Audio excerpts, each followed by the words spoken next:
Good morning, everyone. Welcome to Education, Leadership, and Beyond, Surviving and Thriving. My name is Andrew Murata. This is show number 25, and it is a Thanksgiving Day special. We're airing the Saturday after Thanksgiving, so hopefully you have just digested. You're finally able to get off the couch and get moving again after a great holiday, I'm sure filled with a lot of food, a lot of fun, and a lot of family. So again, welcome to show number 25. We are on Country 107.7 WDLC, 106.9 WYNY, and Wall Radio on the following FM stations: 94.1, 94.9, 105.7, 106.1, 1340 AM, 101.5 HD2, and on Pocono 96.7. Today's guest coming up in the next segment is my Aunt Maryann. That's right. I have my Aunt Maryann Bollinger coming on the show to talk about Thanksgiving, to talk about our family, and to talk about her service to the community of Staten Island, New York, as a leader in the food pantry there. So she is my father's sister and very close to me and my siblings as we've attended Thanksgiving there my whole life. So I have Aunt Maryann coming up in the next segment. I am here in studio. My producer is with me, Gavin Burt. Gavin, good morning to you. And what will you be doing, or did you do on Thanksgiving, since we're pre-recording here, Gavin? What are your plans for Thanksgiving? Seeing my parents in upstate New York. I'm an only child. My grandparents are all deceased. Pretty much any other family I have are estranged or deceased. So we're just spending time together with our cats for Thanksgiving. And we stopped eating turkey years ago because we would eat it for years and years. And then the leftovers just seemed to go on and on until probably January, it felt like. So we usually go with chicken or beef. Okay. And is it an all-day thing? Is it a short little meal? Is there football? No, none of us are into sports. We will just have our dinner. It's like any other dinner, just with more food. And for the rest of the day, we're just around the house. Chances are I will be catching up on my newspaper reading and probably cleaning. I love to clean. As the old saying goes, I like to put on my hazel hat. I wish you the best. And we're going to talk about my family tradition coming up in the next segment. Again, spending my whole life at Thanksgiving in Aunt Maryann's basement, the big Italian basement, where we'll hear what the number's going to be, but the number's usually in the 30s with family and friends coming over. So I hope all of you had a great holiday.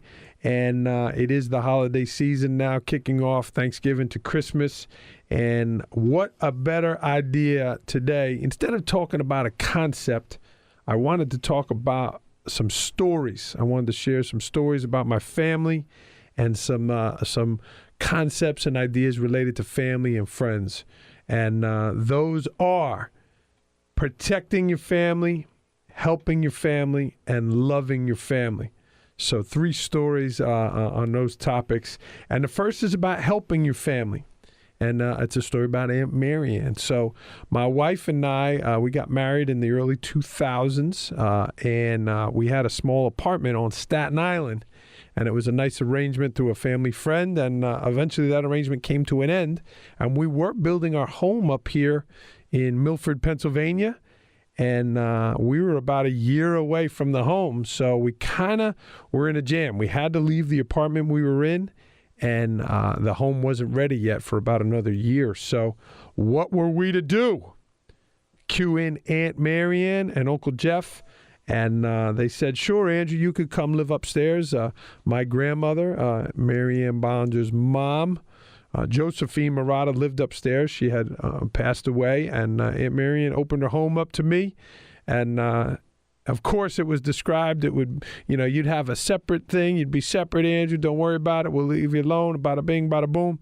And we wound up eating downstairs in Aunt Maryann's kitchen probably 3 or 4 times a week, certainly on Sundays, adding 5. So we were down there a lot more than we weren't. But what a nice thing. And she's done that for different family members that have come and stayed up there in that upstairs apartment, a very special place near and dear to my heart and the heart of my whole family, because, again, that's where our grandmother was.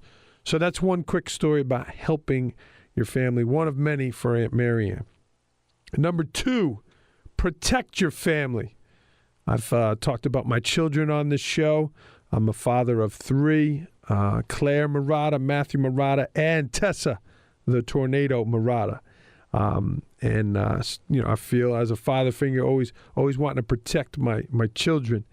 I told the great story of my sister Suzanne protecting me the one time when the person was yelling at me about a tip with the newspaper. She went down there and took care of that for me. Guy was complaining the newspaper was wet. It didn't even rain. It was a sprinkler that wasn't on when I delivered the paper. That's another story, but my sister Suzanne. But the story I did want to share is about my father.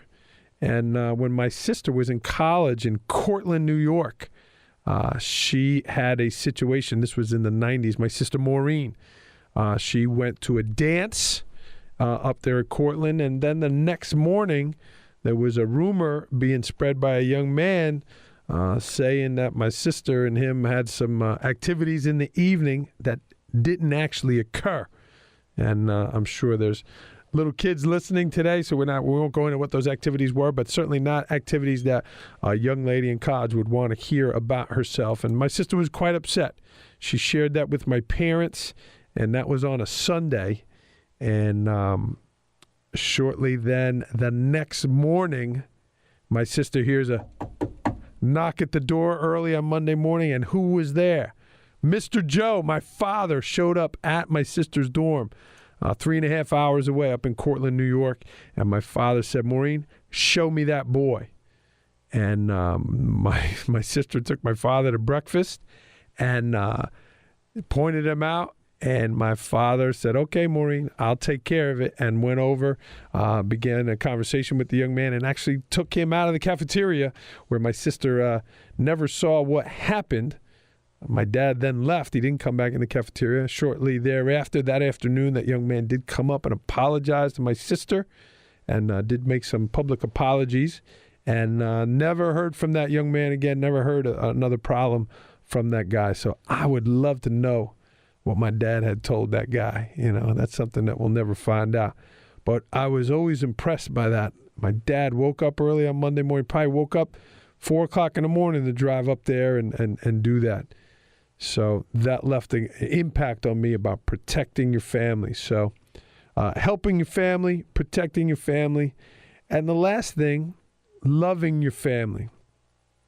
Again, I wish all of you a happy Thanksgiving. Sometimes you hear a lot of people complain about maybe relatives in your family you don't see all that often, or you're like, oh, I got to have another holiday with Bob. But you know what? There's that saying about you can pick your friends, but you can't pick your family. You got to love your family. And I really love mine. I'm just blessed to be in such a great family. All my siblings, a lot of cousins, certainly Maryann and Jeff's children, my cousin Jennifer, Denise and Jeffrey. I know they're tuning in today. My cousin Glenn and the whole family there. It's just great people.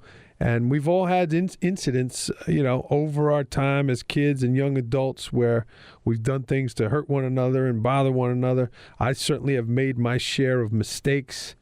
And you know what? Time heals all wounds. We've forgiven one another. And, unfortunately now we live farther away from each other.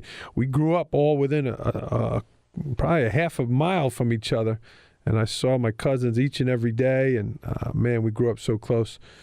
There's an unconditional love there. My parents certainly showed me unconditional love. I dedicated the book to my mom And in the book, The Principle, I wrote in there that Mom really showed me what unconditional love meant. I got in a heck of a lot of trouble when I was younger and served my punishments, but my parents always let me know, even when I was being punished, that they loved me. A couple of times I remember I broke curfew coming home. One was an Easter holiday, the night before Easter. I broke my curfew, and I wasn't able to go to the Easter holiday. They left me home. That's right. They left me home, and they went down to Aunt Maryann's. They brought me food. I got a plate of food sent up to me. I remember that. I also remember I got in trouble at school one time. For all of my students that might be listening, I did get in trouble at school. I had a food fight one time at school. That's right, Gavin. He may giving me the look. Well, my father gets offended with food fights because he says, there are people in this world who don't have enough to eat. So, you wouldn't have passed muster in the Bird household. Well, you can share the story with your dad. Hopefully he's tuning in.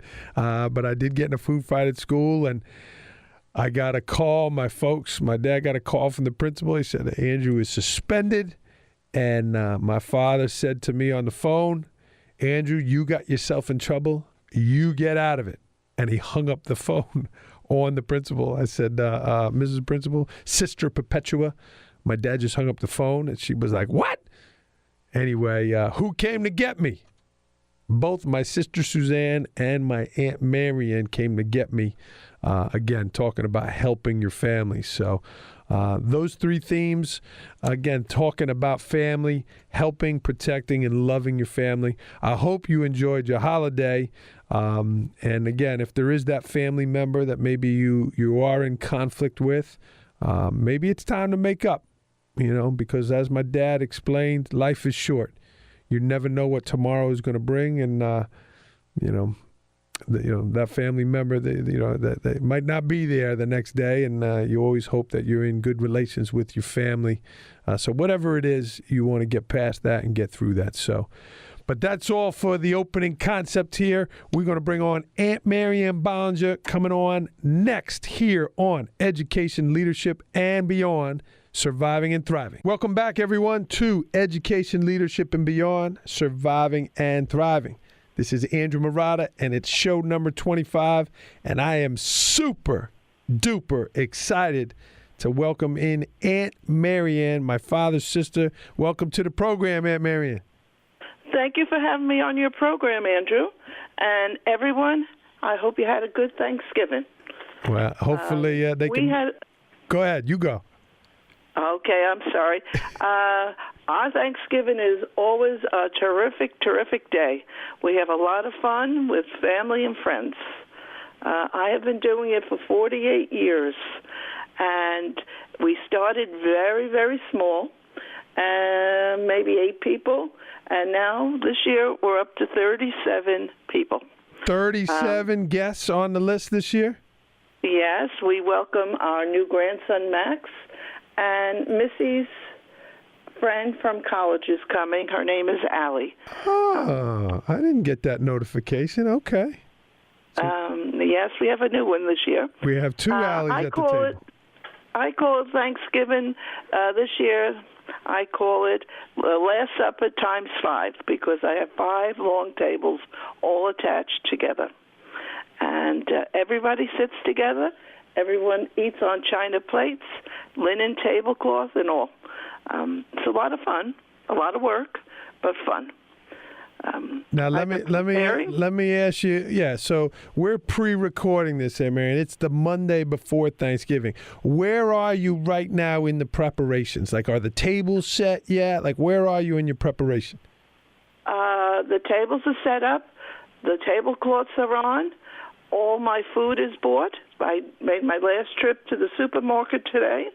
And I start cooking actually Wednesday morning. I make a complete Italian meal.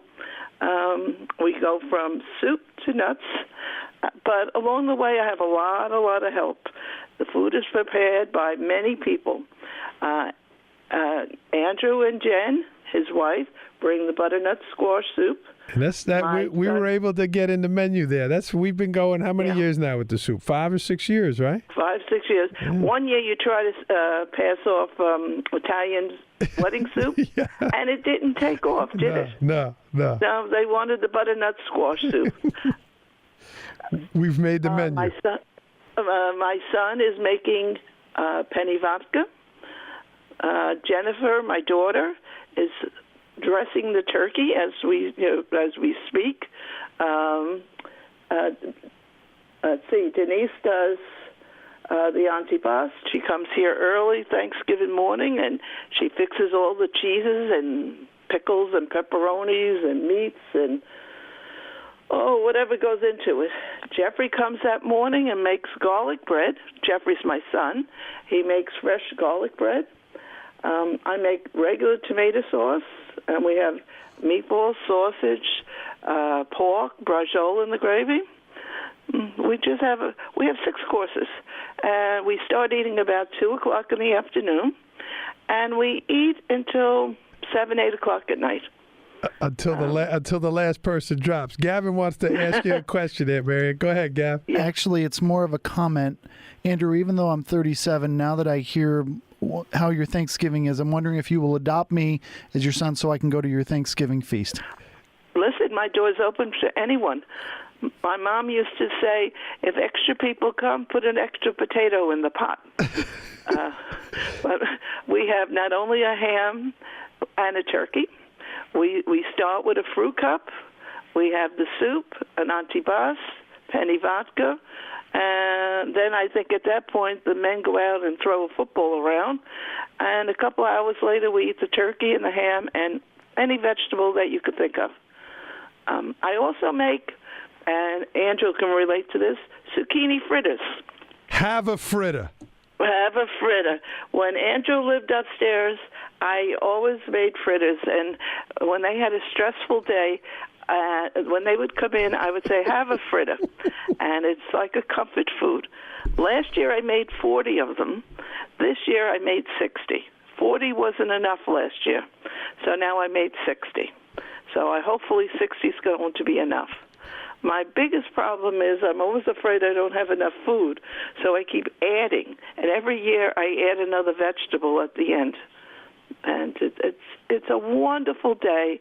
It's a day of being with family and friends, and everyone seems so happy. Hopefully they are happy, and everyone just gets along so nicely.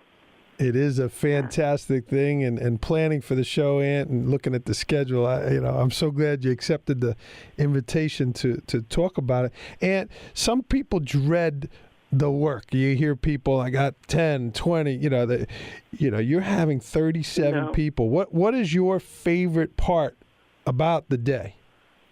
Well, my favorite part of the day is actually my husband Jeff and I sit next to each other, Uncle Jeff, and I look down at this long table because I could never talk to the people on the other end, and I look at the faces and see how happy everyone is and how everyone is just socializing and having a wonderful time.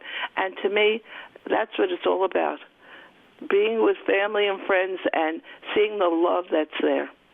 And I will do Thanksgiving until I can't do it anymore, if you know what I mean. It's a wonderful thing. I don't mind the work. Yes, I might complain along the way, another time to the supermarket, but I am happy. I'm happy to do it. And all I could say is it's a day where the young and the old get together and they have a lot of fun. And even the kids now, they now have they play the game left, right, center, and they can't wait to play. It's a gambling game. We have some illegal gambling, left, right, center. Oh no, we don't really gamble. Listen, that pot has gotten up. We're almost approaching triple digits here. It is. You think it's $3 a person? That's right. Well, yeah, it's a lot of people. And Tessa Murata won, I think, 2 years ago. I think Tessa was the big winner. Absolutely. Mm-hmm. So, and there's a lot of traditions that we have there. Your husband, Jeff, always gives such a nice grace. And, you mentioned about the football.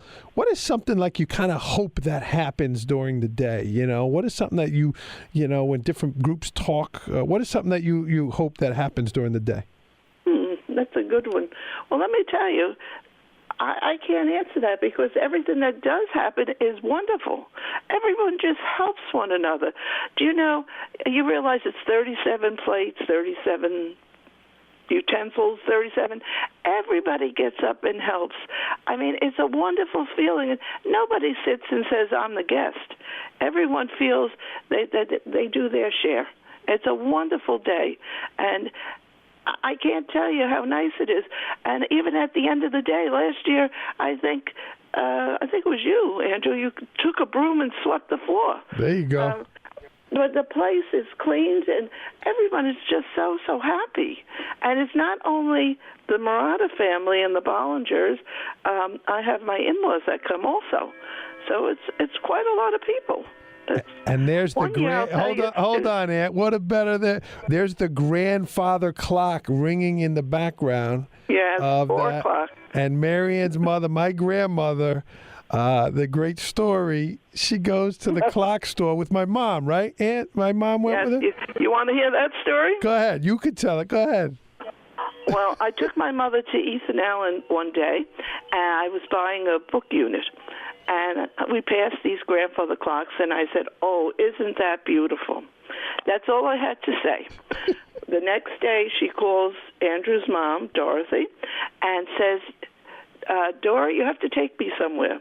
Well, it was a rainy day, and my mother had a raincoat on and a dress with a kerchief around her neck. She did not dress in pants. And she said, so Dory says, where do you want to go, Mom? She says, take me to Ethan Allen. She walks in and she goes into the store, and she says to him, I would like 3 of those clocks. If you could deliver them by Christmas Eve. And she says, and I will pay you cash for them. And she opens her purse and hands him, at that point, a deposit of $500. Wow. Well, naturally, Mr. Jager said, of course I'll get them for you. Well, it was a secret to me. I didn't know I was getting it. Christmas Eve, a broken-down truck pulls in front of the house, and a man comes to the door and says, I have a delivery for you. Well, I was very reluctant to let this man near my house. And as he's speaking to me, down comes the grandfather clock off the back of the truck. My mother surprised the 2 of us, my brother and I, and Dorothy knew about it, with the grandfather clocks. And there it is, we got Christmas Eve chiming in the background, and we all still have them, and they've been a great fixture in our homes our whole life. Yes.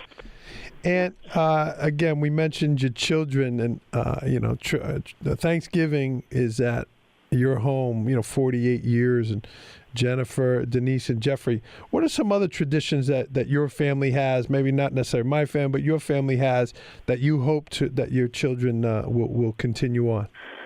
Well, a lot of cooking traditions. My mom liked to make the Italian struffelas at Christmas, the Italian pizza risca at Easter time. She liked a lot of traditions, always getting together on New Year's Day, and I still keep those traditions. Now, at Christmas time, my grandchildren, Megan and Shannon, Megan is 16, Shannon is 14. Class president, Staten Island Academy High School? Yes. They come here and we make struffelas together. And Aunt, if you don't know what they are, honey balls. What are they? You take dough and you fry them, and after they're cooked, you put honey around them. Some people call them honey balls, but the real name, the Italian name, is struffelas. And you used to make those for your brother, sugar-free, right, without the glaze? Sugar-free. That's right, without it.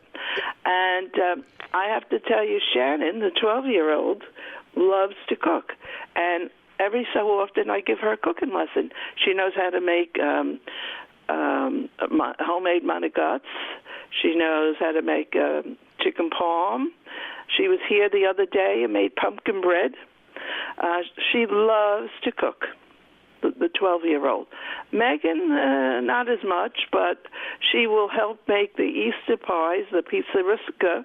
They come here Good Friday, and with my husband, Jeff, and my daughter, Denise, and the two girls, we make these pies, which are very, very filling and very rich.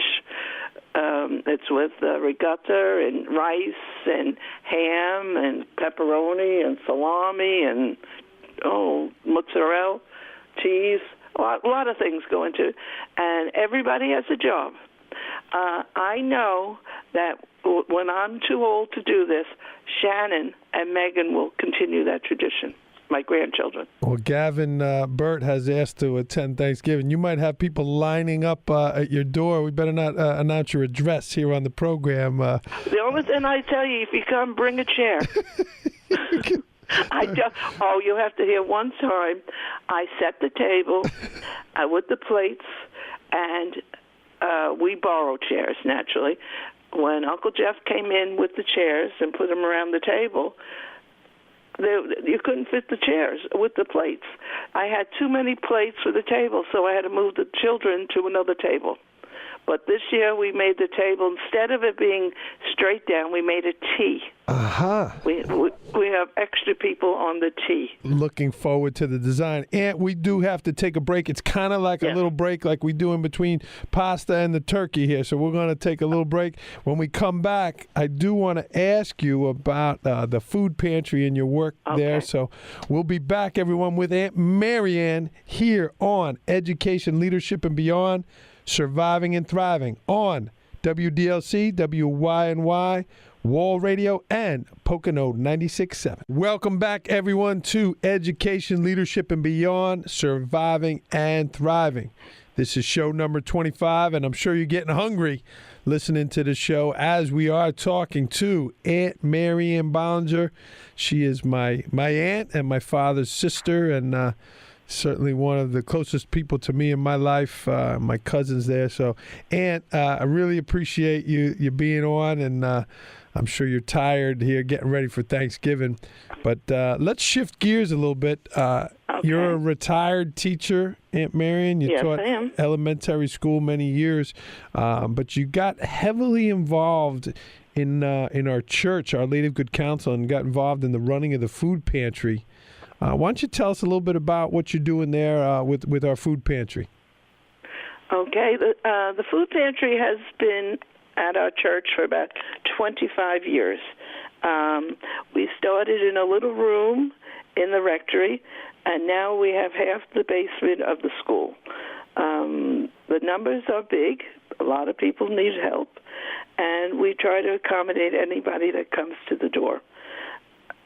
My brother Joe, Andrew's father, started this pantry. He was the leader for many, many years until he passed.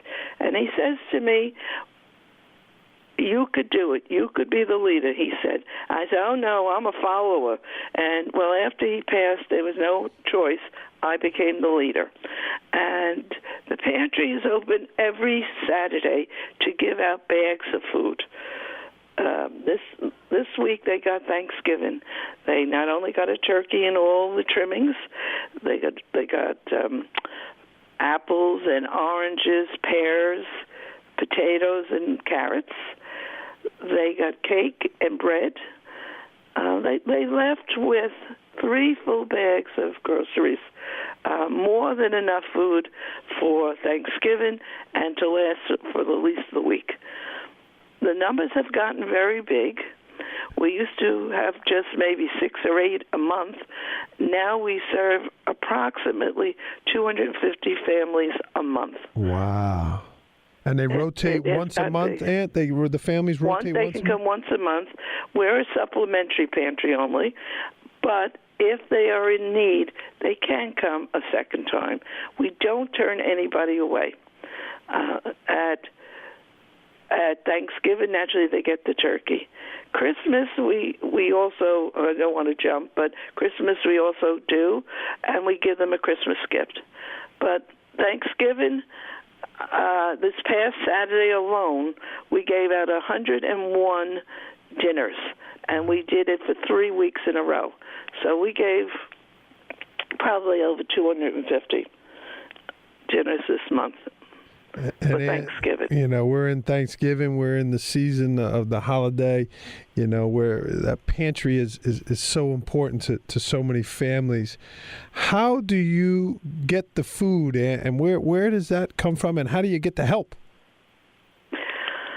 Okay, first of all, the food. Your mother writes grants, and we get food from City Harvest and Food Bank. Which is okay food, staples. We write to the schools, organizations on Staten Island, the high schools, the grammar schools, and they do food drives for us. At Thanksgiving time, people are very, very, very generous. I can't tell you how much food is up there that has to be sorted through. At church yesterday, I filled the back of my car, filled the back trunk with food that I dropped off today. I have 5 tables filled to empty. People are very, very generous. The school that I'm at, A Lady Cook Council, they do a food drive for us, and they also give us money to help us along.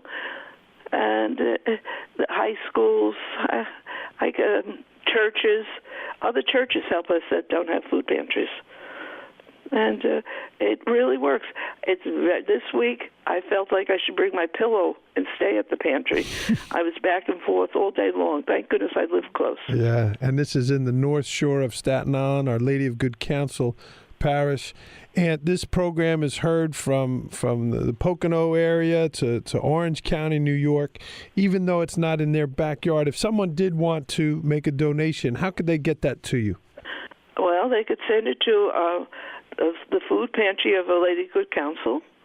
Am I allowed to give the address? You can give I wouldn't give out your address because they might show up for your house. But yes, you can give the address. Okay. It's 10 Austin Place, Austin Place, Staten Island, New York, 10304.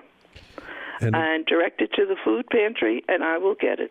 And again... And I will let you know, I will respond that I did get it, so you know that I did receive it. Great. And again, there's a lot of need in our backyard, in our communities here. Yeah. And I know there's so many generous families that help. But again, maybe you have family in the city or you just wanted to make a donation to that parish. You certainly can do that. And I've always admired my Aunt Maryann.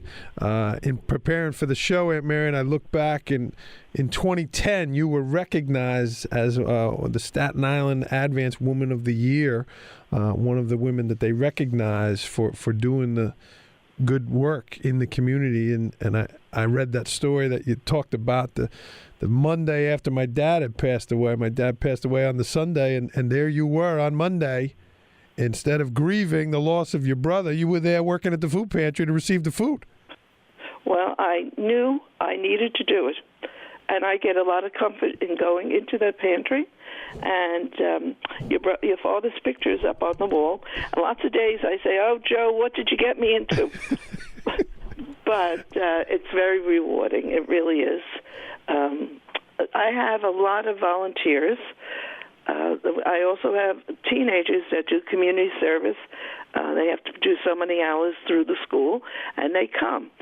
And I ask them, how many hours do you have to do? And they say 4 or 6.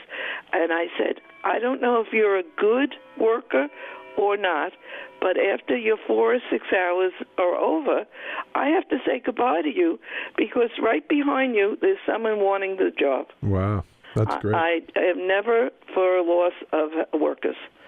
I have a group of adults that have been, they're almost from the beginning. And now we have these teenagers, and they go off to college. And when they're off on their breaks, they come and help us. That's great. It's a wonderful, wonderful place. Everybody is happy there, and they're so happy to help others. It's really rewarding, and I think that's what makes it all worthwhile. When you see young people wanting to help other people, they'll carry the bundles out to the cars for the people, or put them in their shopping carts. The young are so good there. It really is. And, you have a lot of success stories. Someone came back and says, I don't need the pantry anymore. I've gotten a job, and I can make ends meet now. And we always tell them, if you find it hard, you don't have to be unemployed. If you just need a little help, just come back. We don't turn anyone away, even if you have a job. I mean, you have bills. The time you pay your mortgage or doctor bills or whatever, sometimes you don't have enough money to buy that food.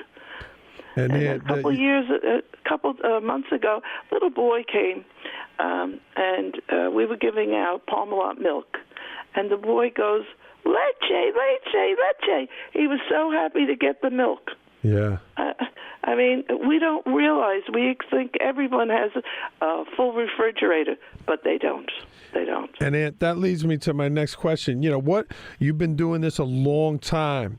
What is the biggest obstacle that you see that is hampering these families from being able to provide and sustain their own homes? Everything is expensive. Everything. I mean, you can't go to a store and not spend a lot of money. Clothes are expensive. If you need medicines, they're expensive, no matter what. And they don't have that extra money to buy things. So you buy just the bare essentials. And do you see... I have a story to tell you about your father. Oh, okay. Now that you mentioned that. I don't know if they know that your father was a pharmacist, and he owned a store, and he was near a school, and people would come in and they couldn't afford diapers or formula or medicine for their baby. So your father would say to them, take this, and when you have the money, you can pay for it. He would give them the medicine or the formula without a question. Sometimes he didn't get the money back, but other times he did. He was very, very kind to the community. And I attribute all this to my mom and dad because they were very kind people. Yeah. And they never said no to anyone. Wow. And we, as my brothers and myself, we continued that, being kind to people. 25 years you've been doing it. And do you see a lot of immigrants to that area and immigrants coming to the pantry that are new to the United States?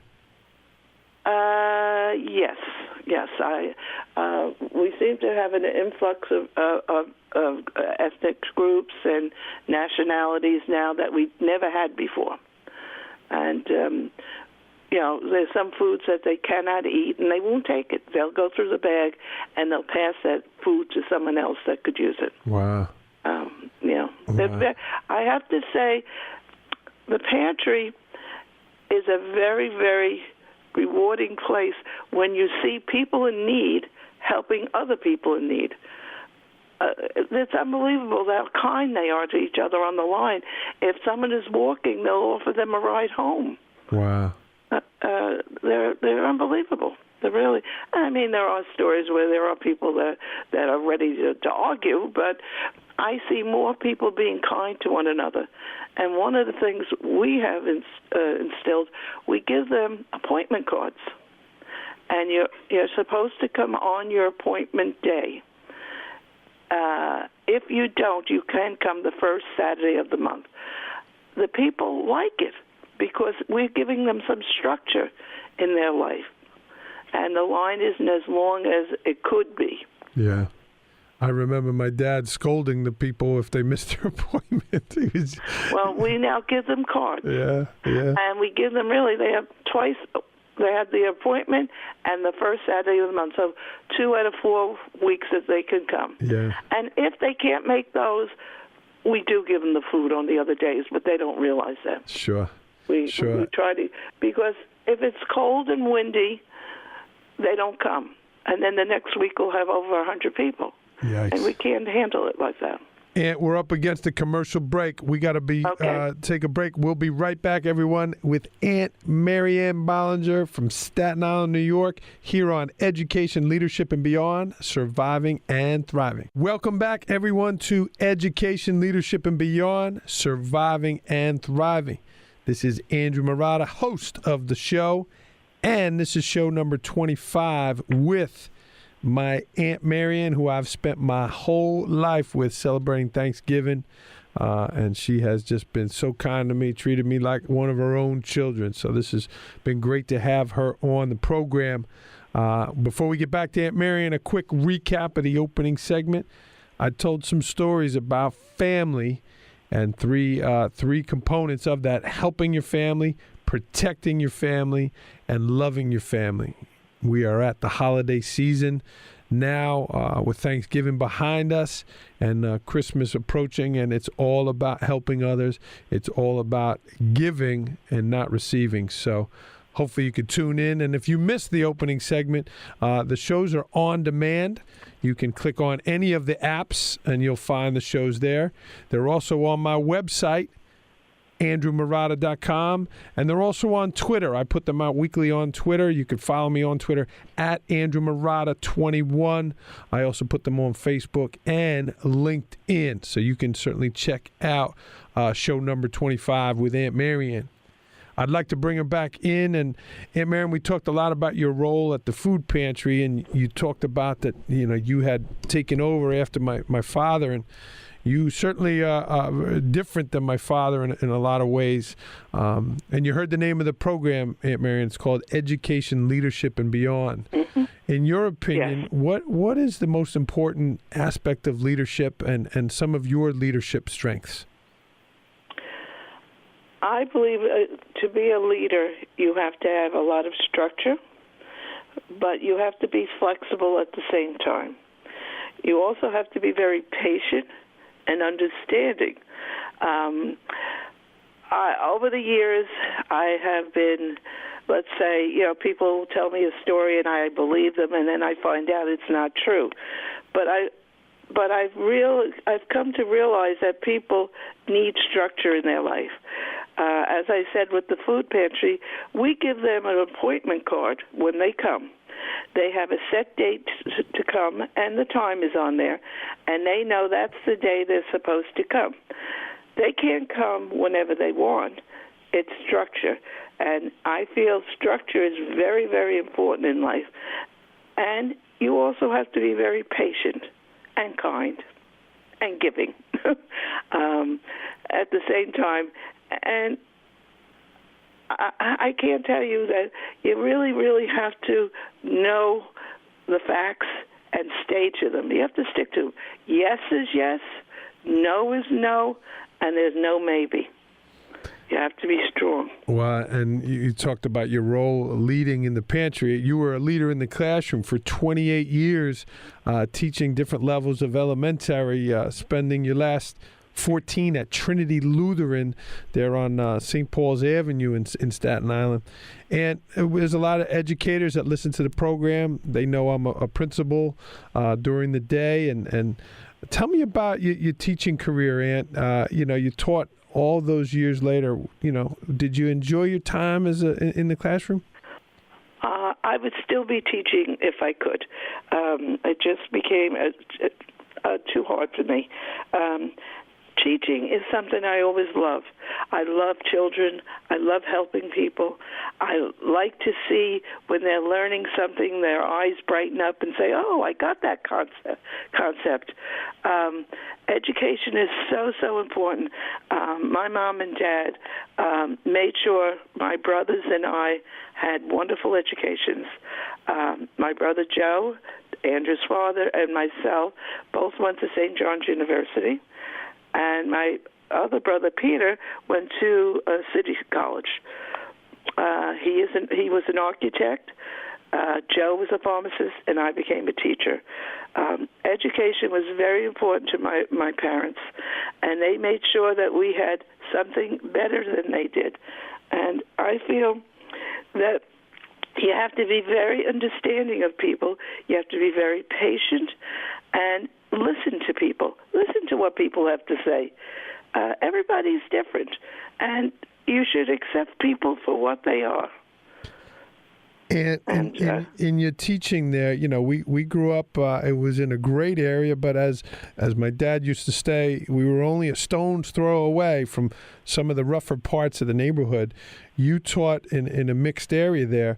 What were some of the biggest obstacles you saw in your time of students with their lack of achievement? Well, I could tell you a story about a little girl. I won't give her name, just think you never know. She might be listening. Yeah, you never know. This one day she came to me on a Monday, and she went, "Mrs. Bollinger, I couldn't do my homework last night." And I said, "Why?" She said, "My books were in the bedroom, and there were gunshots in the courtyard, and my mom would not let me go in my bedroom and get my books." Wow. And so I said, "That's okay." I said, "Don't worry about it." And she had a very, very rough life. She saw so much in her life that I probably never saw, and she would tell me stories, and it was very sad. Yeah, that we had that, and we had families that couldn't afford to buy school supplies for the kids, so I always bought extra and had it in the classroom for them. It was a mixed area. However, the kids were very, very, very loving, and I happened to like to teach them, and they were wonderful. And I felt I used to tell them, if you respect one another, you will get respect, and that's the way I taught them in school. That you would. There goes the clock. There goes the clock. I'll take 3 of them. And I always said, listen, treat others the way you want to be treated, and you don't have to be best friends, but you could be friends. Learn to tolerate one another, even if you don't want to be friends. And you might have just answered my last question. I'm not sure, but Aunt, you have your 3 children. You got a bunch of grandchildren, and you even have a great grandchild. Tell me, what is the legacy you want to leave for your grandchildren and your great grandchildren? Well, what could I say? I want them to grow up in a world with love. Unfortunately, in the world we have now, it's a little hard to get that love from every place. I'd like them to continue with family traditions, and I hope that someday we could say the world is a better place than it has been lately. And be patient with people. Be patient, and be nice to one another. It doesn't hurt to be nice. That's something Grandma would have said. Yeah. It doesn't hurt to be nice. And then she would pull my hair to make me be nice. And we are out of time, and I am looking forward to seeing you at Thanksgiving. You filled my eyes up today. You must have said the word love, 25, 30 times. And actually, I have the quote for today's show is dedicated to you. I don't know if you remember it, but in the article in 2010 in the Staten Island Advance, yes. If you want to look it up, you could type in Maryann Bollinger, Staten Island Advance, Woman of the Year. Go ahead. What's your quote? To love is, I don't remember. You're close. You're on your way. To live is, what is it? To teach is to love. To teach is to love. To teach is, and I have one I would like to say at the end. And to love is to teach. And you've been a model of that in the classroom. You've been a model of that to us. I know you will model that again on Thursday at the holiday. So I did want to say thank you for all the unconditional love you've shown me over the years, and again, you've treated me like one of your children, so I wanted to say thank you for that. I have one that I want to say that Matthew said to me 2 years ago. Thanksgiving, this is the best holiday ever. That's from Matthew. Happy Thanksgiving to all. Yeah, Mary, thank you so much. I hope everyone enjoyed the program today. Next week's guest is another educator. He's a Port Jervis community member, is HBE principal Mr. Jared Kamar, my former assistant principal at the high school and now principal at HBE. Aunt Maryann, you said my quote to end the show, too, about making the world a better place. So on behalf of my Aunt Maryann, I do wish you all a happy holiday. I hope it was great. Thank you for tuning in here on Education, Leadership, and Beyond, Surviving and Thriving. And to end the show, just like Aunt Maryann said, go out and make the world a better place. Thanks, everyone.